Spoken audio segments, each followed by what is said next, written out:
வனப்பகுதியில் புலி உயிரிழந்து கிடந்தது குறித்து வனத்துறையினர் விசாரணை மேற்கொண்டாள். முதுமலை மசினகுடி வனச்சரகம் மார்கன் பெட்டா வனப்பகுதியில் வன ஊழியர்கள் நேற்று கண்காணிப்பு பணியில் ஈடுபட்டனர். அப்போது பாம்பேக்ஸ் அருகே மாயாறு ஆற்றின் கரையோரம் அழுகிய நிலையில் புலி இறந்து கிடப்பது தெரியவந்தது.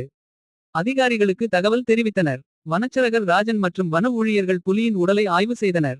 அதன் உடலை பிரேத பரிசோதனை செய்ய நடவடிக்கை மேற்கொண்டுள்ளனர்.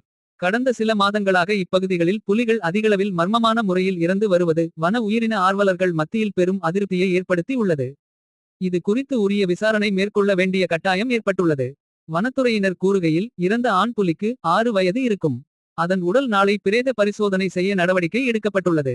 பிரேத பரிசோதனைக்கு பின் புலி உயிரிழப்புக்கான காரணம் தெரிய வரும் என்றனர். இப்பகுதியில் பயணம் செய்யும் சுற்றுலா பயணிகள் மற்றும் குடியிருப்புவாசிகள் மிகுந்த எச்சரிக்கையுடன் இருக்குமாறு வனத்துறை அதிகாரிகள் தொடர்ந்து எச்சரிக்கின்றனர்.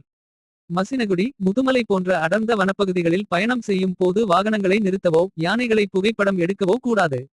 வனவிலங்குகள் இருக்கும்போது வாகனத்தின் ஹாரன் அடிப்பது அல்லது சத்தம் போடுவது கூடாது. மாலை 6 மணி முதல் காலை 6 மணி வரை இப்பகுதிகளில் இருசக்கர வாகனங்களில் பயணம் செய்வதை தவிர்க்க வேண்டும் போன்ற அறிவுறுத்தல்களும் வனத்துறை சார்பில் பொதுமக்களுக்கு விடுக்கப்பட்டு வருகின்றன.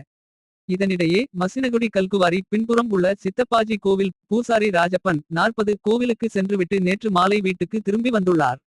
அப்போது அப்பகுதியில் சுற்றித் திரிந்த யானை பூசாரி ராஜப்பனை தாக்கியது. இதில் சம்பவ இடத்திலேயே அவர் பரிதாபமாக உயிரிழந்தார்.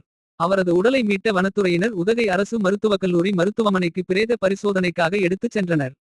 நீலகிரியில் கடந்த 8ஆம் தேதி ஐயங்கொல்லி பகுதியில் யானை தாக்கி ஒருவர் உயிரிழந்த நிலையில் நேற்று இரவு மசினகுடி பகுதியில் ஒருவர் என 4 நாட்களில் 2 பேர் காட்டு யானைகள் தாக்கி உயிரிழந்துள்ளது பெரும் அதிர்ச்சியை ஏற்படுத்தி உள்ளது. நீல